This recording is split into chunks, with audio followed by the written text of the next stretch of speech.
The next panel gives us an inside perspective on how enterprises can benefit significantly from the wealth of internal and external data available in today's digital age. This session focuses on how organizations can accelerate digital transformation to build smarter businesses by leveraging data-driven insights. To tell us more, I'd like to invite on stage the session chair, Milan, EVP, IMEA, Automation Anywhere. Ladies and gentlemen, please give him a big round of applause. A very brief introduction. Milan is a seasoned professional with more than 20 years of experience in advising the boards of leading public companies in digital services, technology-enabled business transformation, and, of course, functional transformations. As an executive vice president, IMEA, he is responsible for strengthening of the world-class talent pool, expanding of partner ecosystems, and delivering business outcomes for customers.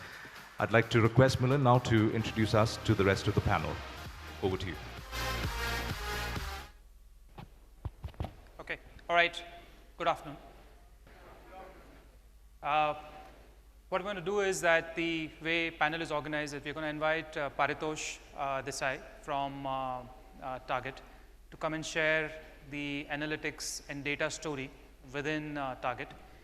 And then after his presentation, I'll invite the two other panelists. So maybe Paritosh, if you can come share your story, and then I'll have others join.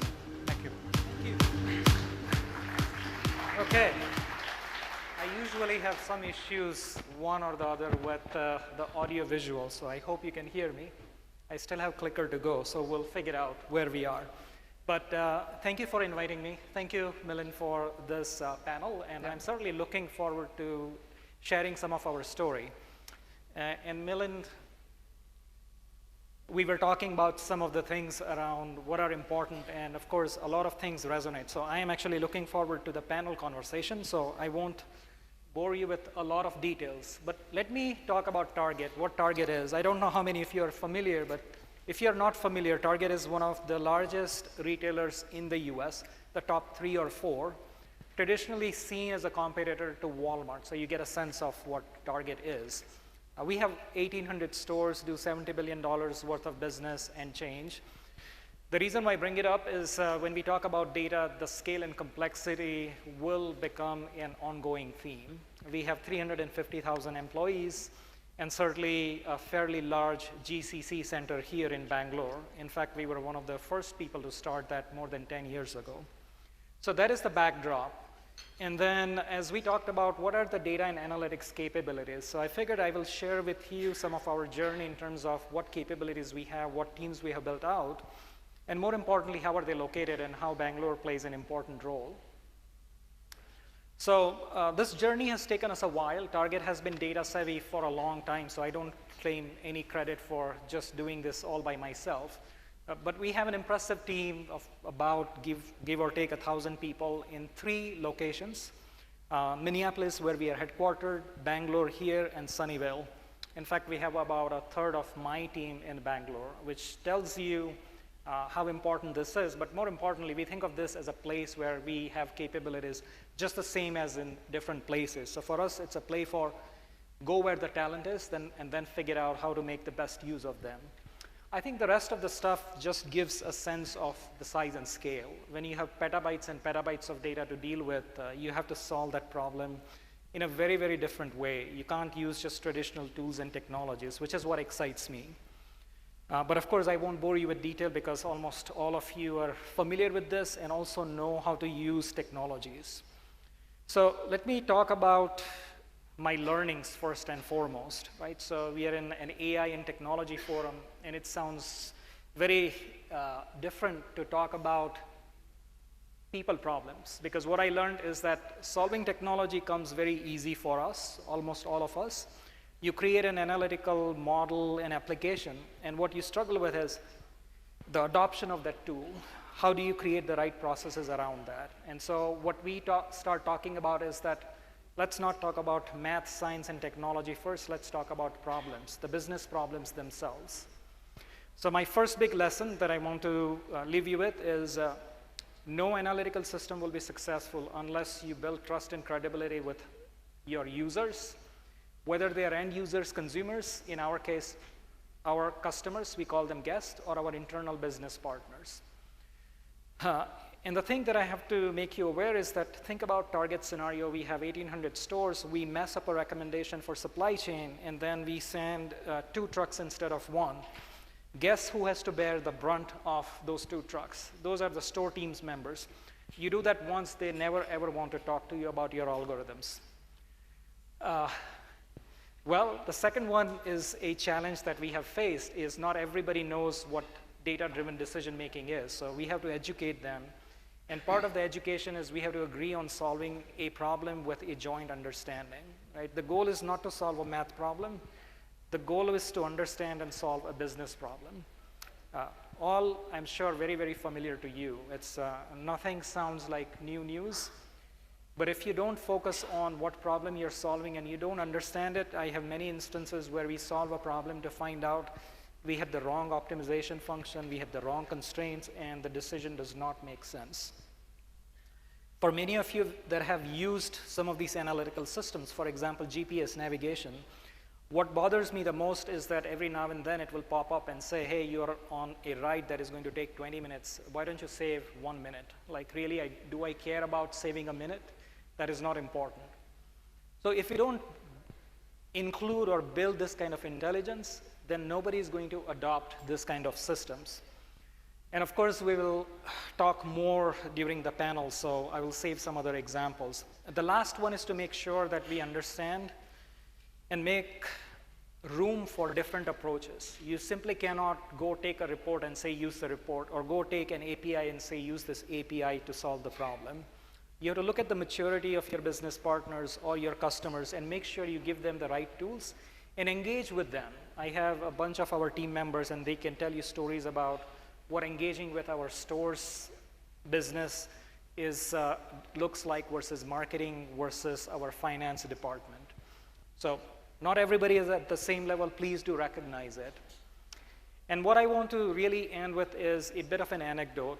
And so US retail, it is undergoing a lot of change. We are trying to figure out what traditional retailers are going to do. And so about 3 years ago, Target came to the conclusion that we need to change the store experience. We have 1,800 stores and we wanted to remodel the stores. So the question in front of us was, how do we remodel the stores, right? So we could just go in and repaint parts of the stores or swap out of the fixtures. Or we could go to the other extreme, we can remodel the entire store. And then there were various options in between, as you can imagine. And the question was, where should we spend money, where should we spend time? Because the trade-offs are, the full remodel costs a lot of money, takes us 6 months. Guests don't like to see that disruption, and perhaps we may lose them. So enter analytics, and of course, part of it is that we saw the problem, we got ourselves involved and engaged with our partners, the remodeling team. And so we decided to run an A/B test. And it is not easy to set up an A/B test when you're remodeling stores with this large effort with a lot of regional and other differences. But long story short, when we set this up and we looked at the results, we found that full remodels of stores that were going to take more than 6 months and cost us millions of dollars gave us the biggest benefit. More than 2x increase in some of our most important metrics, which we would not have known if we had just gone down one path or the other, or simply not looked at analytics. And of course, there is a sub-story here that it's not just what is better, but how do you do it? When you're spending millions of dollars, even small changes can help you optimize the spend, which is where we ended up doing a lot of AI stuff. How do you sequence activities? How do you do it in a different way? So that is our story. In last 2 years, we have remodeled more than 700 stores, which is almost half of our chain. And had it not been for this analytics and this data capability, we may have reached a different conclusion, maybe not as ideal as what this is. But last 2 years have been phenomenal. It's one of the largest or fastest growing brick and mortar retailer in the US with over 5% comp sales. And if you're in the US, anything more than 3% is a huge advantage. So 5% is really blockbuster. So in conclusion, these are just some of the things that we talked about. And the thing that I want to highlight is it's the 5 to 7% reduced disruption this is very, very important for us. It's when people come in and then they go through the stores, they don't want to walk out of the store feeling like they did not get what they came in for. And so if you could reduce that, that helps us with NPS, that helps us with customer retention, that helps us with making sure that we get the revenues, which we will also need to fund the stores. But that's my story. It's, I'm going to end on this note and then look forward to the panel. Thank you, Paritosh. 2 to 4% sales lift, that's fantastic. It's yes, it certainly is fantastic. Great. All right, so if I can just request you to join here, Paritosh, and I'll quickly introduce you to the 2 more panelists. We have, if I can request Sirisha Voruganti to join. Sirisha is a managing director with JPMorgan Chase.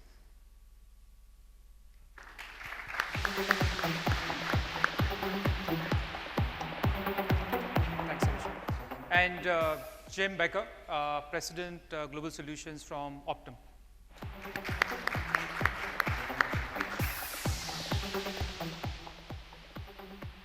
So, I love the one part, which is all of stuff leading into some business benefits and business outcomes. So maybe, you know, we are trying to cover, the theme is data transformation and leading to benefits, business, internal, external. Before I do that, I'll just quickly define, because all of you represent different industries, just the definition of data. For you, what is data? Is it, you know, structured, semi-structured, unstructured? What all do you deal with when you look at your data strategy? So maybe Paritosh, I'll start with you first. So I will start. It's any and every piece of data that helps to improving decision making or improving operations is what we call it as data.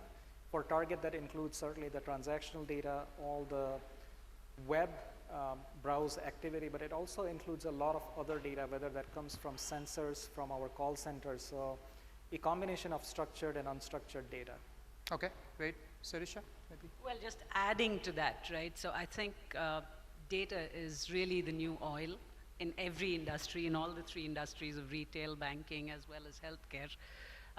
And there is a lot that we do with the data, both internally and externally, right?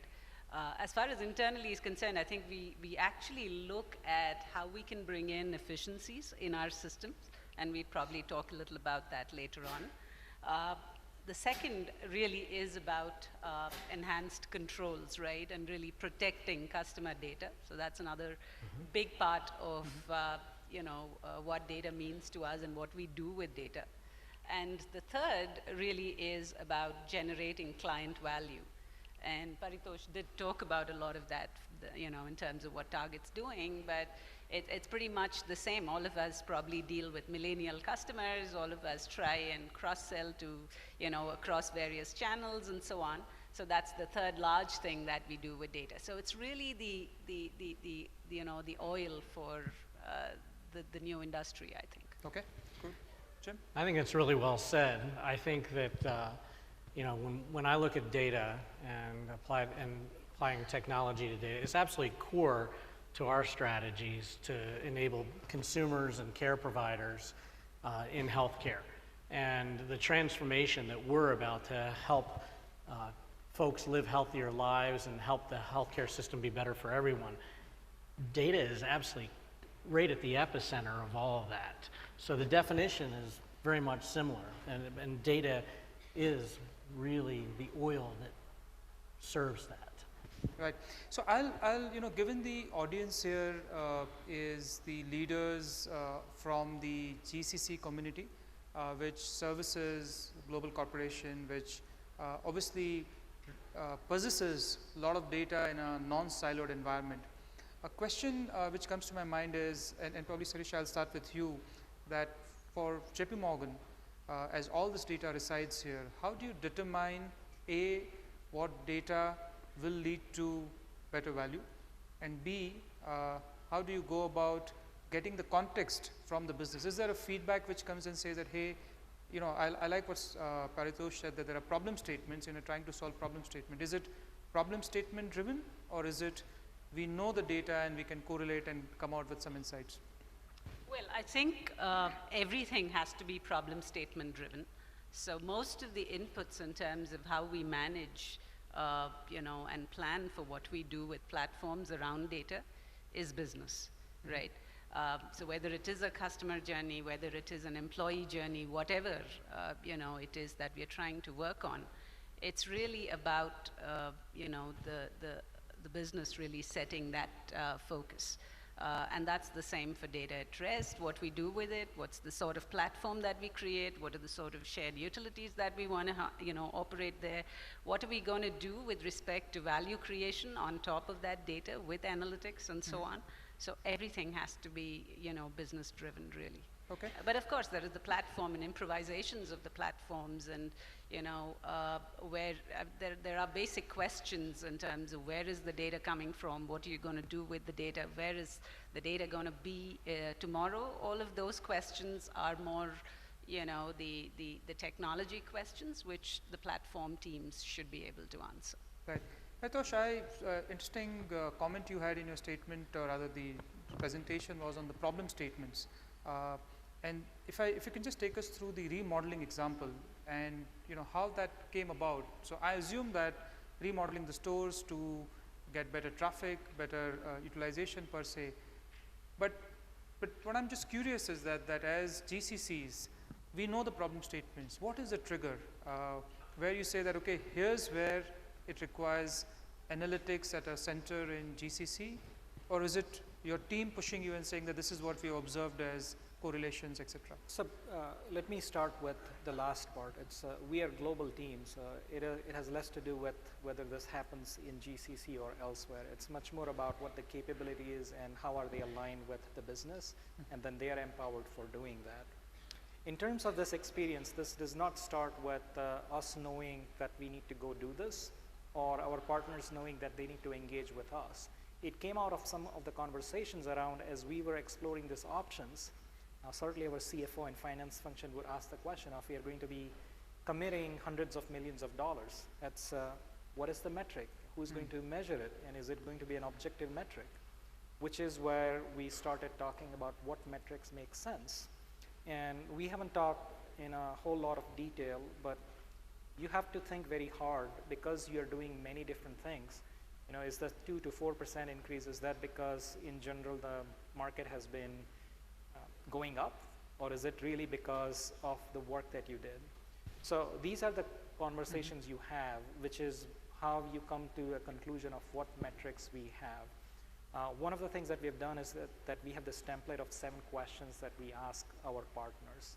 And so one of these questions will boil down to, what is the metric and what decision are you going to take? So unless you have a decision, the problem statement usually is either ill-defined or in practical cases really not relevant. Right. Jim, just picking up from what both of them said, you deal with health and healthcare data, personally identifiable to patients, etc. Does the problem definition and the way you deal with data changes in your world, or is it very similar to what both of them said? Does it add more stress on you because you're dealing with PHIs or identifiable data? It's a really good question. Anytime you're dealing with an individual's personal health information, you need to take utmost care, and we do. We invest an inordinate amount of time and money to protect our members' healthcare information, as we should. And I should start off by just asking, how many folks in the audience actually know who Optum is? Could you raise your hand? All right, not that many. Let me just set context for a minute. Sure. So Optum is a healthcare technology company that's part of United Health Group. United Health Group in the US is a Fortune 5 company that is a healthcare technology company. That's mission is to help people live healthier lives and to help the healthcare system work better for everyone. And we do that based upon 3 competencies. Those 3 competencies are data and technology as one, clinical insights, right? And, well, I actually just named all 3. So those three competencies. So that's what we do. So making sure we have the personal health information of each of our members absolutely secure is critical for us. That's what our reputation is built on. That's our foundation, our bedrock. Right. So if you build on that, and maybe an example to just help us illustrate that, I like the way, you know, in health, would it mean that by using this data, you are providing a better care, and other examples which in your world, which you've been building on? Let me talk to you a little bit about something we're doing right now called the individual health record. In this year, we are rolling out to 50 million of our members across United Healthcare, across North and South America, an individual health record. And what that is, it's a consolidated personal health record that is longitudinal throughout someone's personal health, throughout their health history, that pulls from multiple electronic health records from all different sources into one consolidated health record. And what that's going to do is give that member one source of personal health information that they can use with their doctors. They will have this forever. And 50 million of our members will have this to use with their doctors. Their doctors will have this as well. And on top of this, we will have a dedicated exchange, a private exchange, a highway for doctors to be able to exchange private information with their members. All of this will also be fueled by artificial intelligence insights and recommendations on the individual member's health care so that we can recommend specific care paths for that member. This is going to be revolutionary for the industry. No one has this at all in North or South America. Today, it is very fragmented.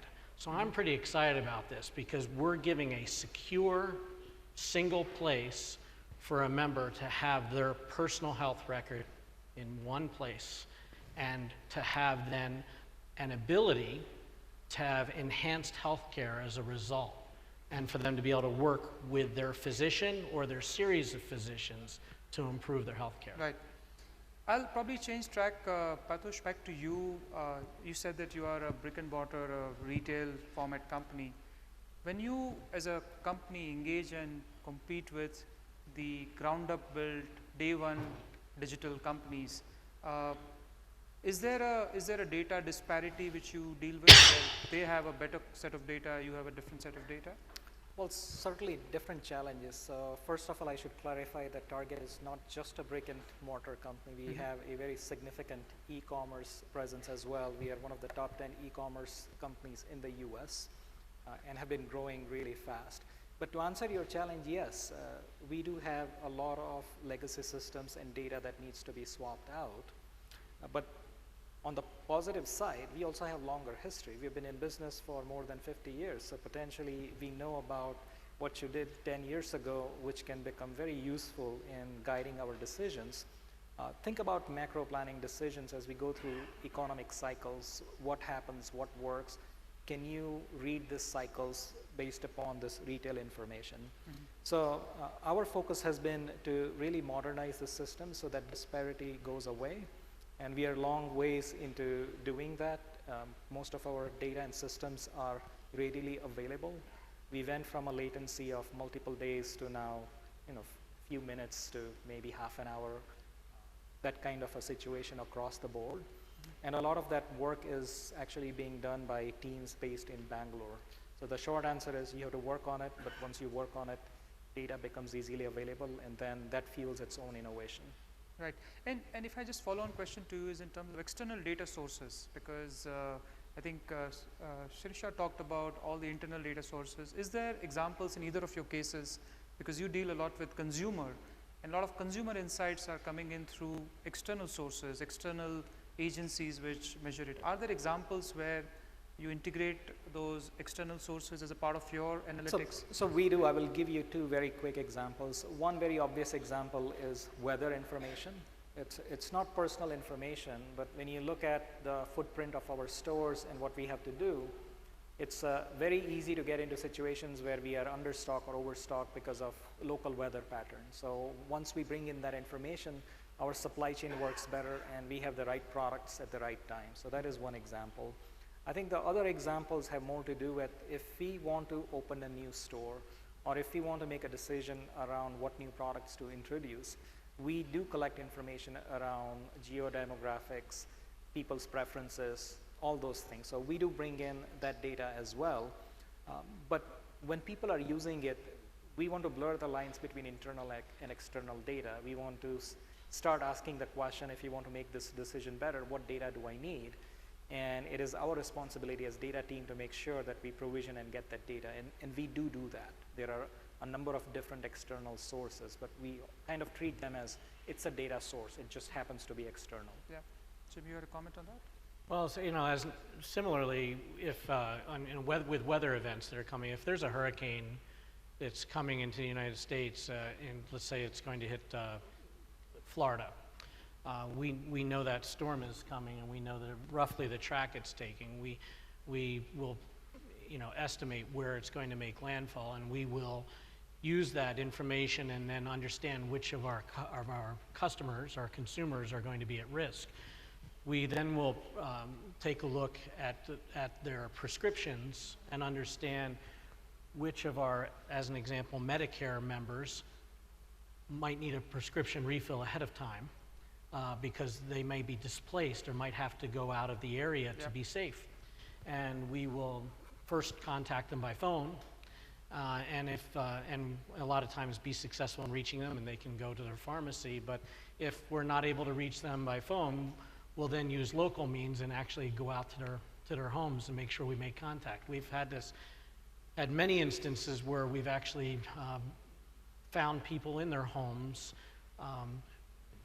stranded just before the storms, and we're able to make contact and have emergency crews get to them their refills just ahead of the storms. So it's a good example of external data. Just I want to touch a bit on technology as well. So we touched on the business benefits. We touched on how some of the measurements are being done. I'm sure that a lot of folks in the audience are curious about terms which are being talked about: machine learning, deep learning, a variety of AI, ANI, etc. I'm just curious that for each of you, we talked about business benefit and how we are trying to drive business outcome. What are the set of technologies you think are maturing and hence you're using it internally? Which are the ones which are a little bit behind or will take some more time to mature? Is there a view any of you have on tech itself, maybe Paritosh?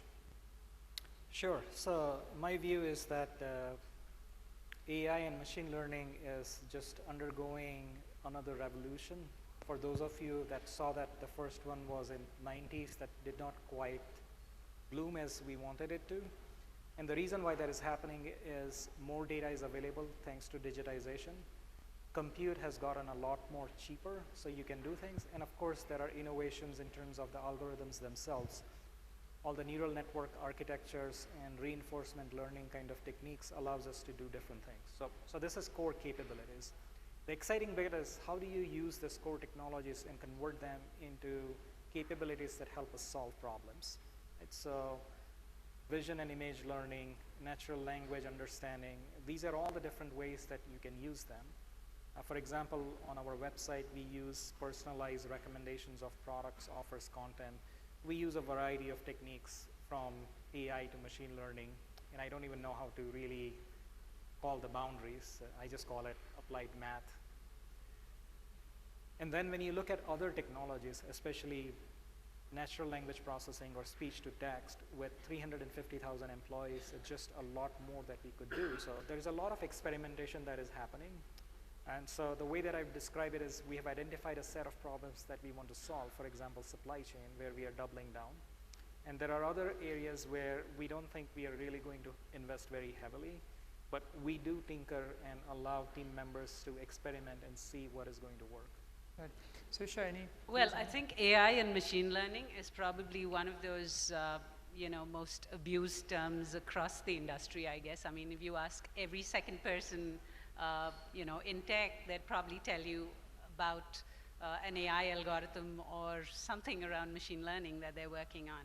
But yeah, I mean, we do realize that, systems need to be self-learning. There needs to be a lot more intelligence that's built in as we talk about, better consumer experiences. But the one problem that I think we constantly look at is faster, quicker, better, and at lower cost.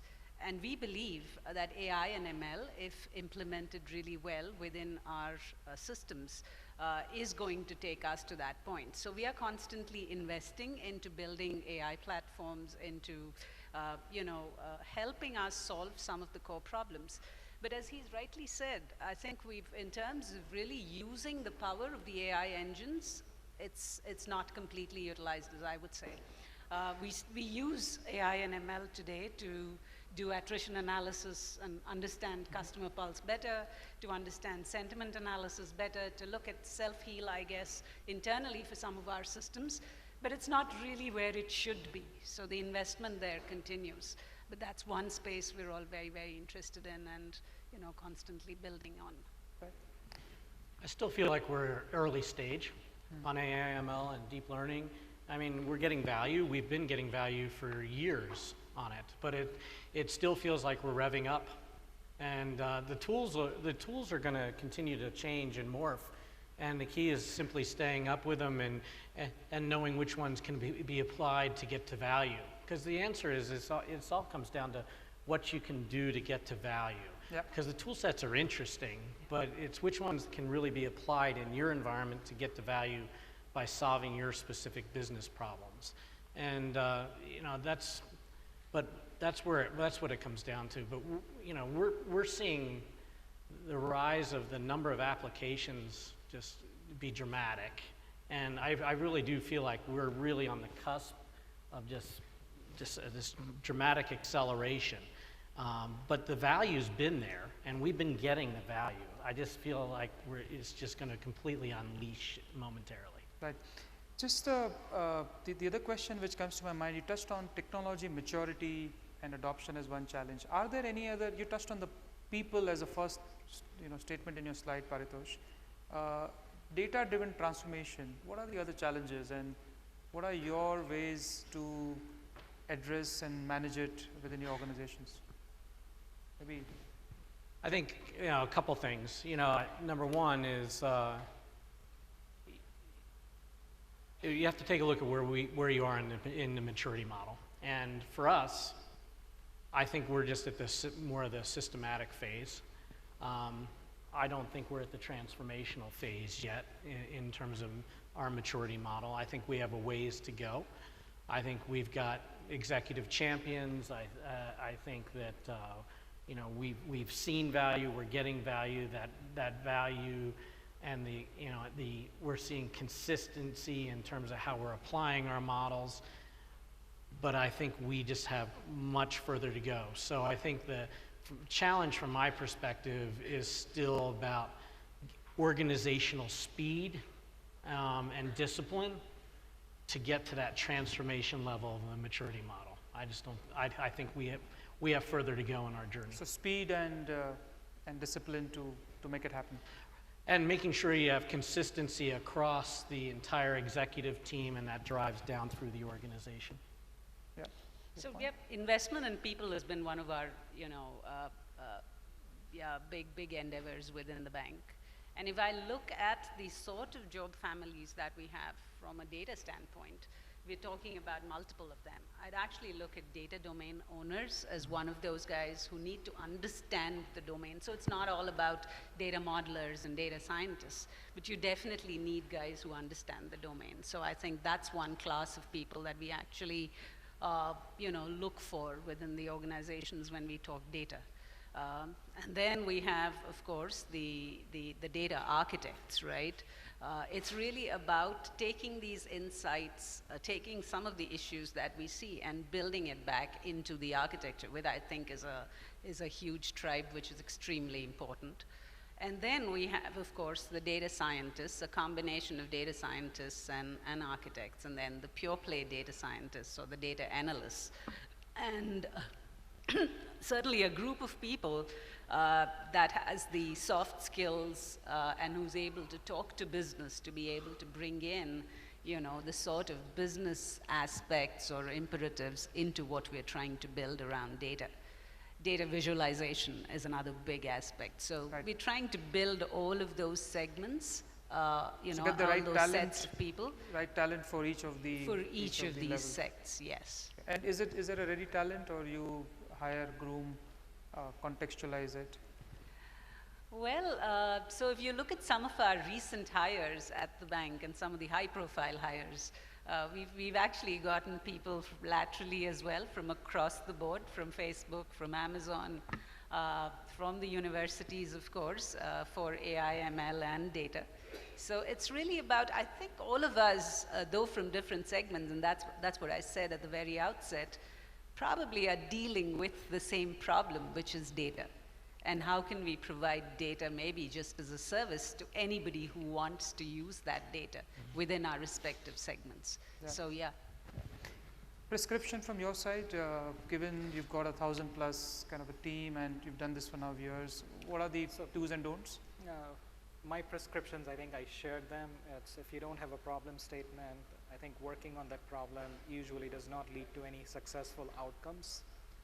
In fact, even today, when I look at the work that different teams do, there is a tendency towards working on what sounds like a cool problem, but it's an exercise in either creating a data system or implementing an algorithm, which is not the end outcome.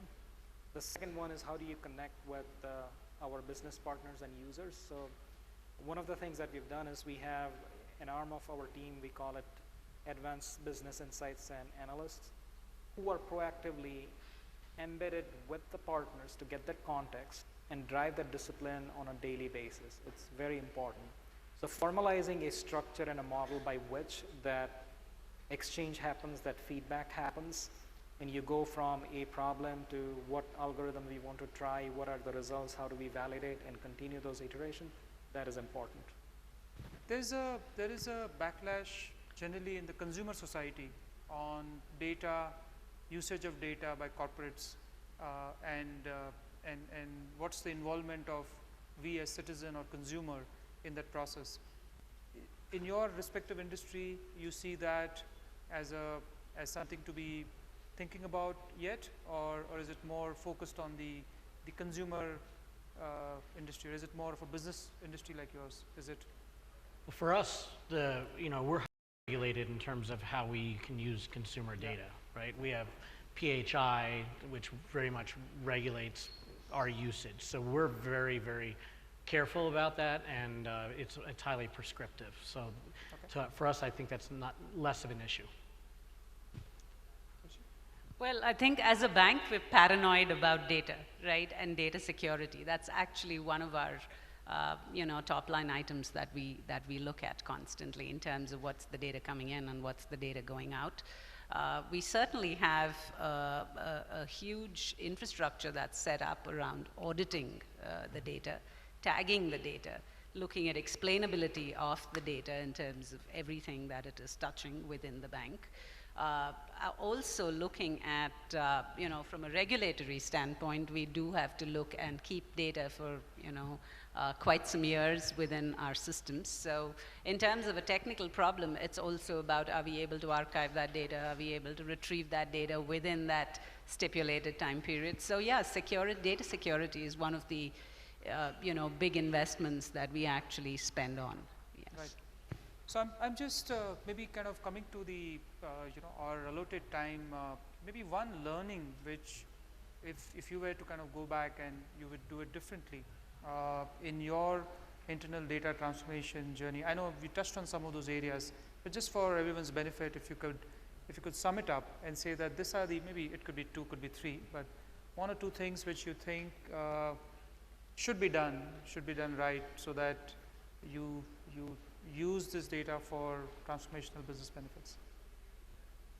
I think for us, we attack data usage very much from a specific use case perspective up front, individual use case perspective.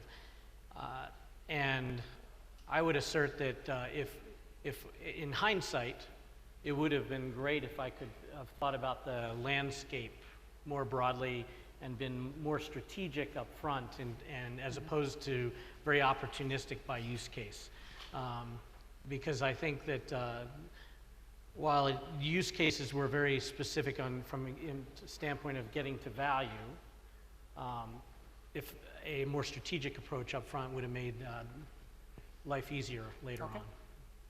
Paritosh? So I'm probably going to repeat myself. Part of it is simply people, and I would translate that as work with the partners to jointly create the problem definition that you're going to solve for. It sounds very, very mundane, but if you don't have that problem statement in front of you, when you go back and start working on it, you may end up solving a completely different problem.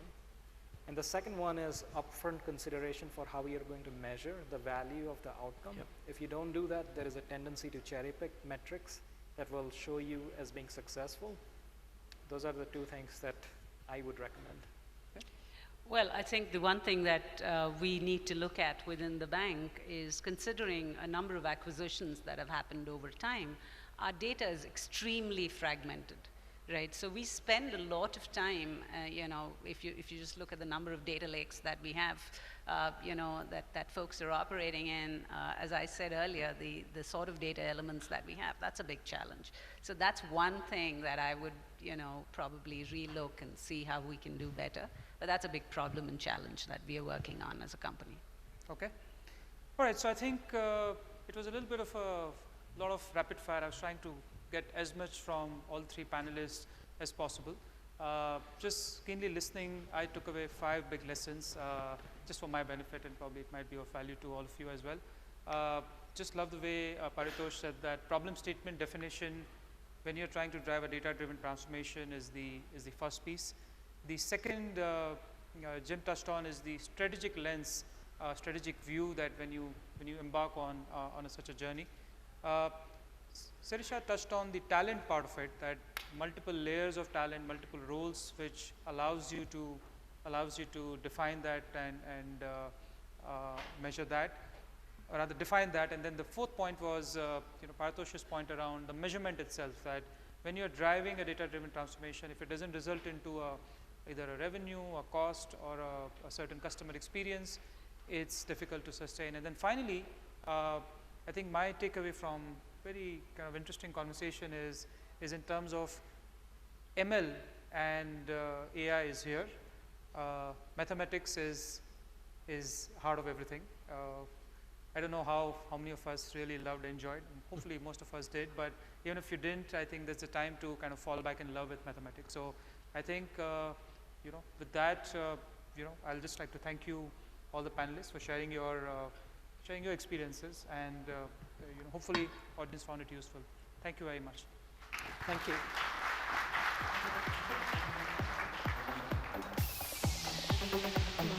I'd like to request the panel to please stay back.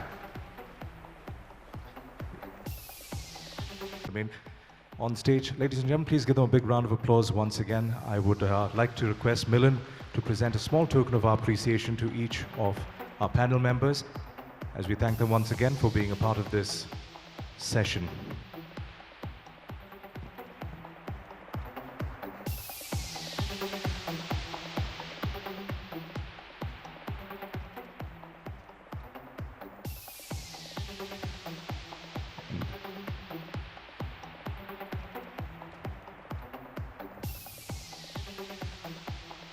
And on behalf of Nasscom, we'd like to present a small token of our mission.